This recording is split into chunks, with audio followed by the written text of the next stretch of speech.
Welcome to Riddled Get Thinking, where history is always riddled with mystery. If you're fascinated by some of the most powerful, controversial figures in British history, then you're in the right place. Today, we dive into the life of one of the most iconic rulers of all time, Queen Elizabeth I. But was she really the Virgin Queen we think we know? Or is there more to her story than meets the eye? Please hit that like button and join in the conversation below if you have views on anything covered in this video. Queen Elizabeth I, the enigmatic monarch, Queen Elizabeth I, ruled England for 45 years, a period often referred to as the Golden Age. But what's often overlooked is the constant scrutiny she faced, not just as a monarch, but as a woman in a man's world. Even today, conspiracy theories linger about her gender, questioning whether the Virgin Queen was, in fact, a woman at all.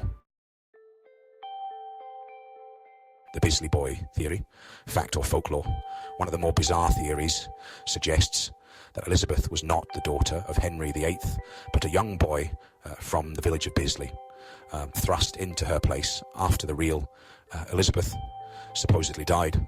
This Bisley Boy legend claims that the switch happened to avoid Henry's wrath. But where did this come from?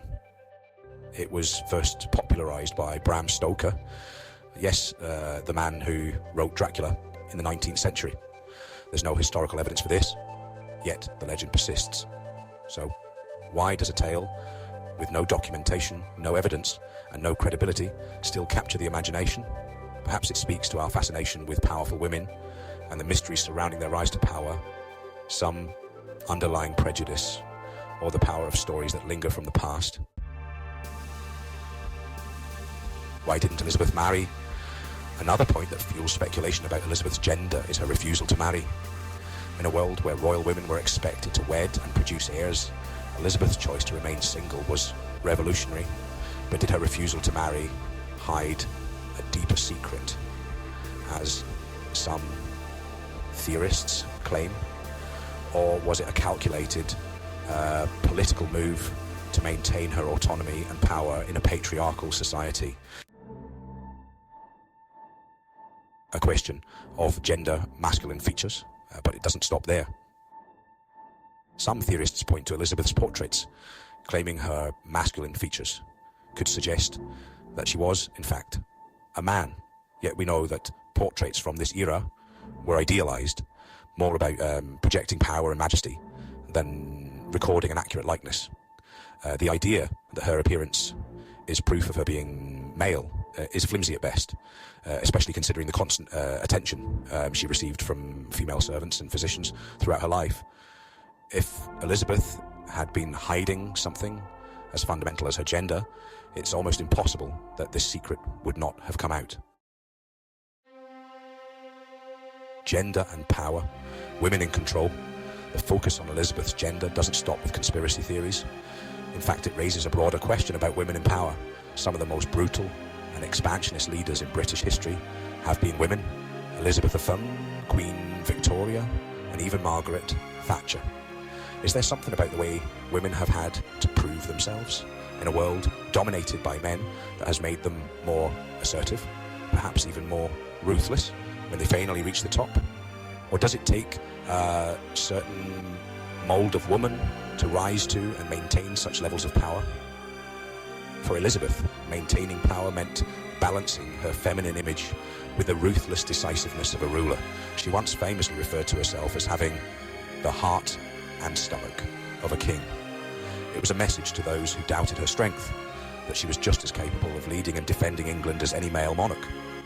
Queen Victoria, known for her imperial ambitions, and Margaret Thatcher, whose iron-fisted policies earned her the nickname the Iron Lady, also faced a similar need to project strength and authority in ways that went beyond their gender.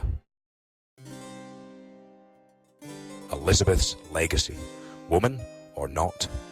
And here's the real mystery. Why are we so obsessed with Elizabeth's gender?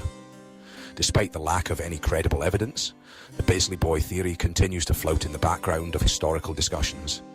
It might not be about the theory itself, but what it represents our fascination with powerful women who defy expectations. Elizabeth wasn't defined by her gender, but by her intellect, her cunning, and her ability to lead a nation at a time of great uncertainty. Historians have thoroughly debunked the idea that she was anything other than a remarkable woman who skillfully navigated a world built for men. The real mystery isn't whether Elizabeth was a man, it's why we keep asking the question. Perhaps what's worrying is deep down we still struggle to believe that a woman could have wielded such power with such precision for so long. Thank you for joining us on this journey into the life and legends surrounding Queen Elizabeth I. If this left you with more questions than answers, make sure to like, subscribe, and hit that notification bell so you're always in the loop with our latest videos. And remember, history isn't just about the past. It's a mirror reflecting our own world, where the truth is always riddled with mystery. This is Riddled Get Thinking, signing off.